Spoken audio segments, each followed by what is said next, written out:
So can we talk a little bit about India is so diverse, right? In terms of people, in terms of languages, in terms of you can't even count it actually, even though there is an official count. But you deal specifically, especially with Dailyhunt and your platforms. You're an expert in localization. So what advice do you have perhaps to some of our entrepreneurs or some of our viewers out there? How do you cater to the Indian market because of its diversity? It's almost a double-edged sword, right? It's good and there's challenges at the same time. Absolutely. You know, the way I like to describe it is India's like the United States of Europe. Every time you pass a country, the language, the culture, the religion, everything changes. It's bound by a euro, right? And that's kind of similar to India because literally every 50 kilometers, the language, the dialect, the culture, the food, the religion, we're a country of a million gods, right? And so with diversity comes the opportunity because there are many Indias within India. And I think for us, AI has been a fundamental tool by which we can really drive personalization. And I think what we've done as a company is proven that fortune's at the bottom of the pyramid because our mission as a company is really bridging the digital divide, but really cracking a three-pronged code of getting a large number of users, helping them engage with content that is engaging, informational, and energizing and entertaining, and at the same time building out a monetization engine that proves out that you just don't have to be serving the uber rich to make money. Awesome. And how do you tackle something like, you mentioned languages before, but how do you tackle locations and just geographically India? And I've traveled across India and I've been lucky enough to, before the pandemic, for the first time in my life. But I've noticed that there are still a lot of remote places that lack this access, but it's getting better. As you said, the digital divide needs to be bridged.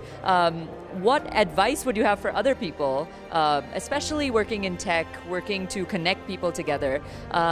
What advice do you have for them in terms of people in remote areas who still have challenges connecting to the net? Yeah. So, you know, I think access and devices is going to get more and more proficient and more proliferant in the country. I'll give you an example of what we've done.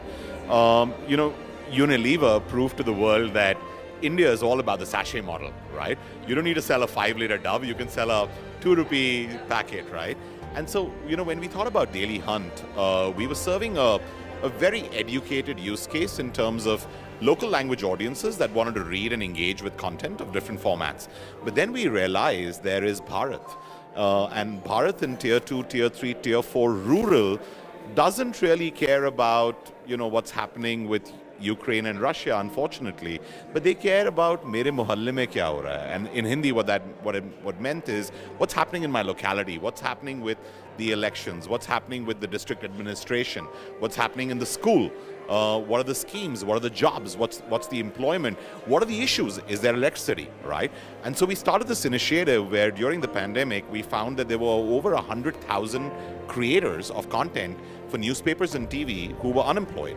And we got them on board and they started creating hyperlocal content across more than 4,000 constituencies in India around just issues.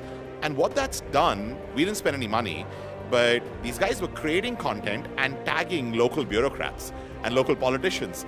And you know, those guys started responding and solving issues. So what we realized is sometimes when you make hyperlocal video, it just can democratize it at a larger scale. And the same thing we learned with Josh, with the ban of TikTok and the short video app. We just, you know, came up with this app called Josh that's been growing on fire and giving content creators a real livelihood. So I think if you think about India, the way to solve it is one size doesn't fit all. You gotta go micro and you gotta solve at a language level. And congratulations on all your success, because I am a personal user of Dailyhunt and it is fantastic. You've been part of us, part of IGF this morning. You're going to be a part of it for the rest of the conference. The room was packed, actually. I was on the outside and they're looking for chairs, actually, to put inside.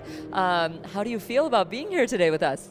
Well, for me, it's been an association of a couple of years. So I've been with IGF at a couple of their events in London and Dubai. And I think it's a fascinating platform which kind of connects three very interesting prongs, right? One is technology and entrepreneurs. The other is government and policy.